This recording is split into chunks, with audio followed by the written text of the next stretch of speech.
నమస్తే, welcome to స్టావియా TV. నేను శ్రీదేవి. ముందుగా హెడ్లైన్స్ చూద్దాం. చెంచాగాళ్లకు జోకుడుగాళ్లకే విలువ ఇస్తున్నారు. బీఆర్ఎస్ పార్టీపై కార్యకర్తల ఫైర్. పొలిటికల్ ఎంట్రీపై విశాల్ క్లారిటీ. 2,86,389.27 కోట్ల రూపాయలతో ఏపీ బడ్జెట్. ఏపీ అసెంబ్లీలో 3 కీలక బిల్లులకు ఆమోదం. త్వరలో రాజస్థాన్లోని యూసీసీ అమలు. మంత్రి కన్హయ్యలాల్ చౌదరి కీలక వ్యాఖ్యలు. జగన్ చంద్రబాబులకు వైఎస్ షర్మిల బహిరంగ లేఖ. మరోసారి టీడీపీ ఎమ్మెల్యేల సస్పెన్షన్. రేవంత్ రెడ్డిపై బాల్కసుమన్ అనుచిత వ్యాఖ్యలు. స్పందించిన BJP MP Bandi Sanjay. BJP BRS మధ్య అంతర్గత ఒప్పందాలు. పెద్దపల్లి ఎంపీ వెంకటేష్ కీలక వ్యాఖ్యలు. సూపర్ కింగ్స్ ఫ్యాన్స్ కు గుడ్ న్యూస్. ప్రాక్టీస్ ప్రారంభించిన ధోని. బీఆర్ఎస్ నాయకులు చెంచాగాళ్లకు జోగుడుగాళ్లకు విలువ ఇస్తున్నారని కరీంనగర్ బీఆర్ఎస్ పార్టీ సమావేశంలో కార్యకర్తలు ఆవేదన వ్యక్తం చేశారు. ఉద్యమాలు చేసి కేసులు పాలైన పార్టీ కోసం కష్టపడ్డ కార్యకర్తలకు విలువ ఇవ్వటం లేదని వాపోయారు. ప్రజాప్రతినిధులే ఇక్కడ గెలిపాట. కార్యకర్తకు విలువ లేదు, కార్యకర్తను పట్టించుకున్న నాయకులు లేడు. ప్రతిదీ కూడా కార్యకర్త నిర్లక్ష్యం వల్లనే మొన్న ఓటమి చెందింది. ఇక ఉన్న కార్యకర్తలు కూడా ఎవరు కూడా భయపడే అవసరం లేదు. ఇది నేను కామానం గుండె ధైర్యంలోని నేను ఉద్యమంలో పాల్గొన్నాను చెప్తున్నా. ఉద్యమంలో పాల్గొన్నది నేను బాధకల్లోని. నా మీద కేసులున్నాయి, నన్ను ఎంక్వైరీ చేసుకోండి. నేను ఉద్యమం చేసిన. మాకు విలువ లేదు. ఓని జోకుడుగాళ్లకు చెంచగాళ్లకు విలువిచ్చారు. మొన్న ఓటమి ఎట్ల పాలైంది, గందిగా పాలైంది. అన్నా మీరు మాకు విలువ ఇస్తలేరు. పార్టీ ఇప్పుడు గెలుపు కొరకే, ఇప్పుడు మళ్ళా ఎంపీ గెలుపు కొరకే ఈ సమావేశాలు, ఈ ఆర్భాటాలు. పలువురు సినీ ప్రముఖులు రాజకీయాల వైపు చూస్తుండడం ఆసక్తిగా మారుతుంది. ఇటీవలే తమిళనాడు సూపర్ స్టార్ విజయ్ దళపతి రాజకీయ పార్టీని అనౌన్స్ చేయగా, తాజాగా అదే పార్టీలో మరో స్టార్ హీరో విశాల్ సైతం పొలిటికల్ ఎంట్రీకి సిద్ధమయ్యారనే ప్రచారం జరుగుతుంది. ఈ మేరకు విశాల్ గ్రౌండ్ సిద్ధం చేసుకుంటున్నారని, త్వరలోనే పార్టీని ప్రకటిస్తారనే టాక్ వినిపిస్తున్న వేళ ఈ అంశంపై విశాల్ రియాక్ట్ అయ్యారు. నేను రాజకీయాల్లోకి రావడం లేదని క్లారిటీ ఇచ్చారు.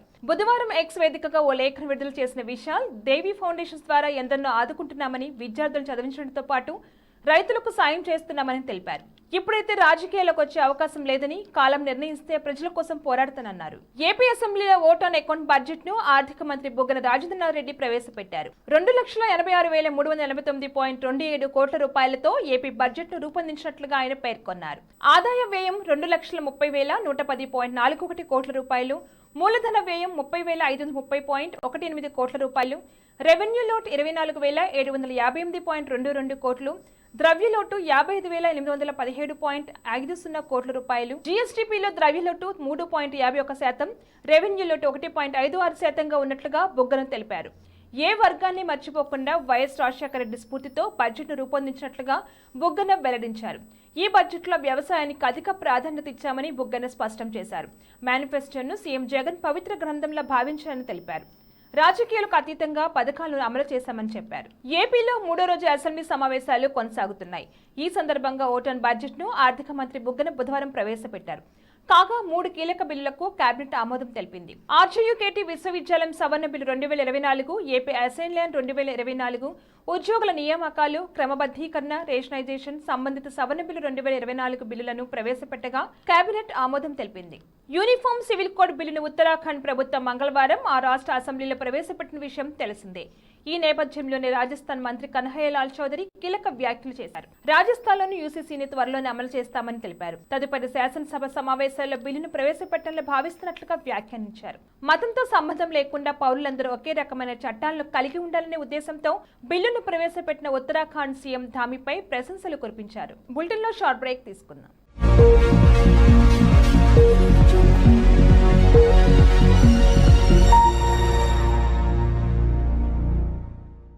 నమస్తే. ఈరోజు మీకోసం ఒక అద్భుతమైన ఆఫర్ని తెలియజేయడానికి మీ ముందుకు వచ్చేసాం. ప్రస్తుతం మార్కెట్లో ఒక కొత్త ఇల్లు కొనాలి అంటే మనం ఎన్నో రకాలుగా సెర్చ్ చేస్తూ ఉంటాం, ఎన్నో ఫీచర్స్ని మనం చూస్తూ ఉంటాం. అందుకే మా నుంచి ఈ ఆఫర్ మీకోసం. 45 లక్షలకే మీ సొంత ఇంటి కలని నెరవేర్చుకుందాం. ఈ బ్యూటిఫుల్ విజువల్స్ షాద్ నగర్ టౌన్ హైవేకి ఆనుకొని అండ్ మోస్ట్ పాపులర్ ల్యాబ్స్కి ఆపోజిట్లో ఈ వెంచర్ ఉంటుంది. ఎంట్రన్స్ ఏరియా చూశారు కదా ఎంత బ్యూటిఫుల్గా ఉందో. స్పెక్ట్రా సిటీ ఇదొక గేటెడ్ కమ్యూనిటీ. 120 గజాల డబుల్ బెడ్రూమ్ హౌసెస్ ఇందులో కన్స్ట్రక్ట్ చేయబడి ఉన్నాయి. ప్రతిష్టాత్మక సంస్థ స్పెక్ట్రా సిటీ మీకు అందిస్తోంది double bedroom individual houses. Total house వచ్చేసి మనకు 120 స్క్వేర్ యార్డ్స్ లో ఉంది, అంటే 120 గజాలు.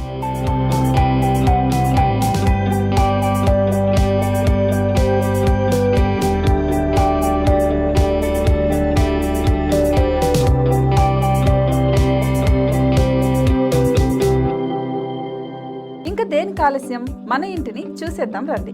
ఇక్కడ చూశారు కదా, మనకు ఎంట్రన్స్ లోనే హాల్ ఉంటుంది. హాల్ అనేది 15x16 ఇంచెస్ లో ఉంటుంది. ఇప్పుడు చూస్తున్నట్లయితే మాస్టర్ బెడ్రూమ్. ఈ మాస్టర్ బెడ్రూమ్ అనేది మనకు 12x10 ఇంచెస్ వస్తుంది. దీనికి అటాచ్డ్ బాత్రూమ్ కూడా ఉంటుంది. ఇప్పుడు చూస్తుంది సెకండ్ బెడ్రూమ్. ఇది కూడా 12x10 ఇంచెస్ వస్తుందండి. ఈ బెడ్రూమ్ కి నెక్స్ట్ మనం ఇప్పుడు కిచెన్ లోకి ఎంటర్ అయిపోతున్నాం. కిచెన్ అయితే ఈక్వల్ ఇంచెస్ లో ఉంది. 8.5x8.5 విస్తీర్ణంలో ఉంది. అండ్ ఈ వరండా టెర్రస్ పైకి దారి కూడా ఉంది.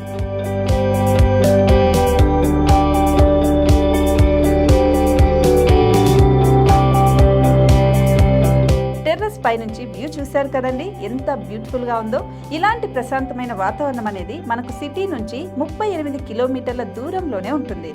ఇంకా వరండా అండ్ పార్కింగ్ ప్లేస్ అలాగే ఓపెన్ స్పేస్ తో కలుపుకొని మనకు 18 చదరపు గజాలు ఉంటుంది. ఓపెన్ స్పేస్ తో 102 చదరపు గజాల కన్స్ట్రక్షన్ తో ఈ ఇల్లు డిజైన్ చేయబడి ఉంది.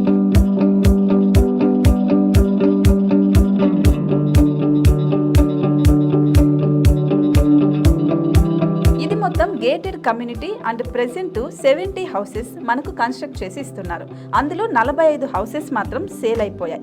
ఇంకా 25 మాత్రమే ఉన్నాయి. అలాగే లిమిటెడ్ ఎడిషన్స్ మాత్రమే ఉన్నాయి. హైవే రోడ్డు నానుకొని తూర్పు పడమర ఫేసింగ్ కి నిర్మాణమై ఉంటాయి. షాద్ నగర్ లో MSN ల్యాబ్ కి ఎదురుగా ఉంది ఈ డబుల్ బెడ్రూమ్ ఇండిపెండెంట్ హౌసెస్. మిమ్మల్ని ఆహ్వానిస్తున్నాయి. మనకి వెంచర్ ఓవరాల్ గా ఎగ్జిట్ నెంబర్ 16 నుంచి 38 కిలోమీటర్లు వస్తుంది. అలాగే కొత్తూరు జంక్షన్ నుంచి 15 కిలోమీటర్స్ మాత్రమే ఉంటుంది. షాద్ నగర్ మున్సిపాలిటీ పరిధిలో నేషనల్ రిమోట్ సెన్సింగ్ కి ముందే ఈ వెంచర్ ఉంటుంది. నగర కాలుష్యానికి దూరంగా స్వచ్ఛమైన ప్రకృతికి దగ్గరగా రూపుదిద్దుకున్న సుందరమైన డబుల్ బెడ్రూమ్ ఇండిపెండెంట్ హౌసెస్ ఇవి. ఇప్పుడు సొంతం చేసుకోవడానికి సంసిద్ధంగా ఉన్నాయి. కేవలం 45 లక్షలకే సరసమైన ధరలతో మిమ్మల్ని ఆహ్వానిస్తున్నాయి. ఇంకెందుకు ఆలస్యం, కింద స్క్రోల్ అవుతున్న నెంబర్ కి డయల్ చేయండి. వెంటనే సైట్ విజిట్ స్లాట్ ని బుక్ చేసుకోండి. మీ సొంతింటి కలని నెరవేర్చుకోండి.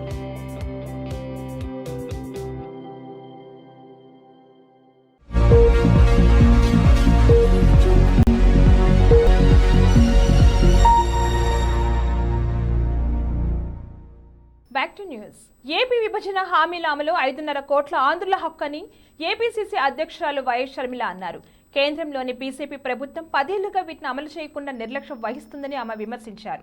రాష్ట్రాన్ని ఇంకా మోసం చేస్తూనే ఉంటే కాంగ్రెస్ పార్టీ చూస్తూ ఊరుకోదనన్నారు. కేంద్రానికి విభజన హామీలను గుర్తు చేస్తూ పోరాటం సాగించాలని చెప్పారు. ఈ మేరకు ఆమె సీఎం జగన్, టీడీపీ అధినేత చంద్రబాబులకు బహిరంగ లేఖ రాశారు. విభజన హామీలపై ఏపీ అసెంబ్లీలో తీర్మానం చేసి రాష్ట్రపతికి, కేంద్ర ప్రభుత్వానికి పంపాలని లేఖలో ఆమె సూచించారు. తన లేఖలో తమ డిమాండ్లను మీ ముందుంచామని చెప్పారు. మీ పార్టీల తరపున అసెంబ్లీ వేదికగా చర్చించాలని అన్నారు. ఇది రాజకీయాలకు అతీతంగా అందరం చేయాల్సిన పోరని చెప్పారు. ఏపీ అసెంబ్లీ సమావేశాల్లో మరోసారి గందరగోళ వాతావరణం నెలకొంది. పాలనలో వైసీపీ ప్రభుత్వం విఫలమైందంటూ టీడీపీ ఎమ్మెల్యేలు స్పీకర్ను చుట్టుముట్టారు. రైతు వ్యతిరేక ప్రభుత్వం, పోలవరం కట్టలేకపోయిన ప్రభుత్వం అంటూ నినాదాలు చేశారు. దీంతో పలువురు టీడీపీ ఎమ్మెల్యేలను స్పీకర్ సస్పెండ్ చేశారు. సీఎం రేవంత్ రెడ్డిని చెప్పుతో కొడతామంటూ బాలకసుమన్ చేసిన వ్యాఖ్యలు రాష్ట్ర వ్యాప్తంగా తీవ్ర దుమారం రేపిన విషయం తెలిసిందే. ఇక ఇదే అంశంపై తాజాగా కరీంనగర్ బీజేపీ ఎంపీ బండి సంజయ్ స్పందించారు. ముఖ్యమంత్రి స్థాయిలో ఉన్న ఒక వ్యక్తిని బీఆర్ఎస్ నాయకుడు చెప్పుతో కొడతానని అనటం సిగ్గుచేటన్నారు. కేసీఆర్ కుటుంబం, బీఆర్ఎస్ నాయకుల అహంకార భావజాలానికి ఈ వ్యాఖ్యలు నిదర్శనమన్నారు. బీఆర్ఎస్ నేతల తీరును ప్రతి ఒక్కరూ ఖండిస్తున్నారన్నారు. గులాబీ పార్టీ నేతలు తమ భాషను మార్చుకోవాలన్నారు. ప్రజల తరపున బాధ్యతాయుతంగా మాట్లాడాలని, కానీ చెప్పుతో కొడతామన్నది సరైంది కాదన్నారు. బీజేపీ, బీఆర్ఎస్ మధ్య అంతర్గతంగా ఓ రకంగా ఒప్పందాలు జరుగుతున్నాయి. రానున్న కాలంలో మీడియా మిత్రులు అందరూ గమనిస్తారని పెద్దపల్లి ఎంపీ వెంకటేష్ అన్నారు. బుధవారం ఆయన ఢిల్లీలో మీడియాతో మాట్లాడుతూ ప్రస్తుతం ఉన్నటువంటి రాజకీయ పరిస్థితుల్లో బీఆర్ఎస్ గెలిచే స్థానంలో బీజేపీ అంతర్గతంగా మద్దతిస్తుందని, అలాగే బీజేపీ గెలిచే స్థానాల్లో బీఆర్ఎస్ అంతర్గతంగా మద్దతిస్తుందని భావిస్తున్నానన్నారు. తాను పార్టీ మారడానికి కారణాలు ముందే వివరించాలని ఓ మీడియా ప్రతినిధి అడిగిన ప్రశ్నకు ఎంపీ సమాధానమిచ్చారు. తన నియోజకవర్గానికి సేవ చేయడం కోసం 18 ఏళ్ల సర్వీస్ ఉండగానే రాజీనామా చేసి రాజకీయాల్లోకి వచ్చానని వెంకటేష్ తెలిపారు. తొలుత కాంగ్రెస్ లో చేరి చెన్నూరు నుంచి పోటీ చేసి ఓడిపోయానని, తర్వాత టీఆర్ఎస్ నుంచి పెద్దపల్లి ఎంపీగా గెలిచానని అన్నారు. ఈ రోజు బీఆర్ఎస్ పార్టీ సిద్ధాంతాలు, ఇటీవలి కాలం చోటు చేసుకున్న పరిణామాల కారణంగా ఆ పార్టీకి రాజీనామా చేశానన్నారు. పెద్దపల్లి ఎంపీగా రాష్ట్ర సమస్యలపై గలం బలంగా వినిపించాలని, 5 ఏళ్లు బీజేపీతో యుద్ధం చేసిన బీఆర్ఎస్ పార్టీ ఇప్పుడు అదే పార్టీతో చేతులు కలపడం తనకు నచ్చలేదని వాదించిందన్నారు. అందుకే తనకు రాజకీయ జన్మనిచ్చిన కాంగ్రెస్ పార్టీలో చేరానన్నారు. దేశాన్ని జాతి, మతం, కులం ఆధారంగా విభజిస్తున్న బీజేపీని వ్యతిరేకిస్తూ రాహుల్ గాంధీ చేస్తున్న భారత్ జోడో వంటి కార్యక్రమాలు తనను ప్రేరేపించాయని వెంకటేష్ తెలిపారు. భారత మాజీ కెప్టెన్ మహేంద్ర సింగ్ ధోని ఐపీఎల్ 2024 కోసం అప్పుడే ప్రాక్టీస్ మొదలుపెట్టారు. ధోని ఇటు టీమిండియాను, అటు ఐపీఎల్ చెన్నై సూపర్ కింగ్స్ జట్టును విజయ తీరాలకు నడిపించిన విషయం తెలిసిందే. మోకాలి గాయం నుంచి కోలుకున్న కెప్టెన్ కూల్ ప్రస్తుతం ఐపీఎల్ కోసం సన్నద్ధమవుతున్నాడు. తాజాగా రాంచీలోని జార్ఖండ్ క్రికెట్ అసోసియేషన్ స్టేడియంలో నెట్స్ లో ప్రాక్టీస్ చేస్తూ కనిపించాడు. ఇందుకు సంబంధించిన వీడియో సోషల్ మీడియాలో వైరల్ గా మారింది. ఇదిలా ఉండగా 2023 సీజన్ తర్వాత ధోని ఐపీఎల్ కి గుడ్ బై చెప్పినప్పటికీ 2024 ఐపీఎల్ ఆడతాడా లేదా అనే అనుమానం ఫ్యాన్స్ లో నెలకొంది. దీనికి తోడు మోకాలికి శస్త్రచికిత్స చేయించుకోవడంతో ఐపీఎల్ ఆడటం కష్టమని భావించారు. ఈ విషయంపై బెంగళూరులో జరిగిన కార్యక్రమానికి హాజరైన ధోని 2024 ఐపీఎల్ ఆడతాడని హింట్ ఇచ్చేశాడు. తాజాగా ప్రాక్టీస్ చేస్తూ కనిపించడంతో ధోని ఐపీఎల్ 2024 ఆడటం కన్ఫర్మ్ అయిపోయింది. 2008 నుంచి చెన్నై సూపర్ కింగ్స్ జట్టును వదలని ధోని ఇప్పటి వరకు 5 టైటిల్స్ అందించాడు. 2023లో గుజరాత్ జైంట్స్ ను ఓడించి ఛాంపియన్ గా నిలిచిన సూపర్ కింగ్స్ 2024 ఐపీఎల్లో డిఫెండింగ్ ఛాంపియన్ గా బరిలోకి దిగుతుంది. బులెటిన్ హెడ్లైన్స్ మరొకసారి. చెంచాగాళ్లకు జోకుడుగాళ్లకే విలువ ఇస్తున్నారు. బీఆర్ఎస్ పార్టీపై కార్యకర్తల ఫైర్. పొలిటికల్ ఎంట్రీపై విశాల్ క్లారిటీ. 2,86,389.27 కోట్ల రూపాయలతో ఏపీ బడ్జెట్. ఏపీ అసెంబ్లీలో 3 కీలక బిల్లులకు ఆమోదం. త్వరలో రాజస్థాన్లోని యూసీసీ అమలు. మంత్రి కన్హయ్యలాల్ చౌదరి కీలక వ్యాఖ్యలు. జగన్ చంద్రబాబులకు వైఎస్ షర్మిల బహిరంగ లేఖ. మరోసారి టీడీపీ ఎమ్మెల్యేల సస్పెన్షన్. రేవంత్ రెడ్డిపై బాల్కసుమన్ అనుచిత వ్యాఖ్యలు. స్పందించిన BJP MP Bandi Sanjay. BJP BRS మధ్య అంతర్గత ఒప్పందాలు. పెద్దపల్లి ఎంపీ వెంకటేష్ కీలక వ్యాఖ్యలు. సూపర్ కింగ్స్ ఫ్యాన్స్ కు గుడ్ న్యూస్. ప్రాక్టీస్ ప్రారంభించిన ధోని. ఇవి ఇవాల్టి bulletin updates. Keep watching స్టావియా TV.